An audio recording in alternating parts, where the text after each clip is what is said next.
Donald Trump. And 98% of the, 7,000 people who responded to my poll said that food is more expensive and it is making them have to make decisions about what they purchase. I asked people in the comments if they would elaborate.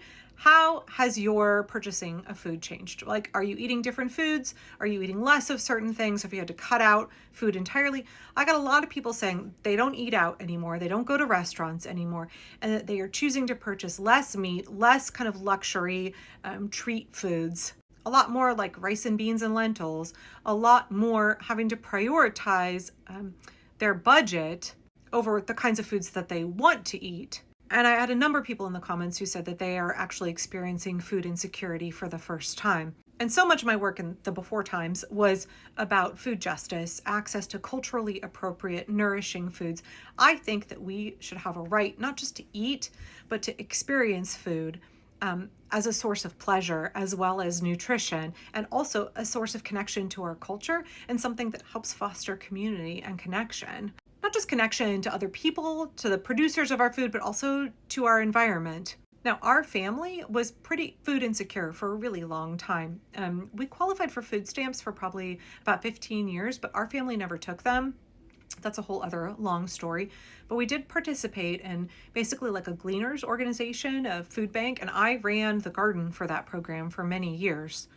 That organization made the difference between us being able to afford to live in Portland and having to move somewhere like back to St. Louis where the cost of living was lower. It also helped us pay off our medical debt. We could not afford to feed our family for a long time without that Gleaners organization. And it just dovetailed so nicely with my ethics as a permaculture person, right? Reducing food waste is something that I really care about. And food banks and Gleaners orgs, they take food that is near expiring or was over-ordered or was dented or what have you from grocery store chains, from restaurants. We would get like day-old pastries from Starbucks or Pizza Hut, things that they couldn't sell and would otherwise get thrown out. They could donate to these organizations. Like a grocery store chain would have like lentils in their bulk bin, but the side of the tub got damaged in shipment and now they can't put it in their bulk bin. They have to write it off. They donate it, and suddenly the organization gets like 80 pounds of lentils. Let me give you another example. I live in Oregon, right? And out in Hood River, they grow a lot of pears. Bartlett pears are the pollination partner for pears that are able to command a higher price on the market, like Camise pears, Bosc pears.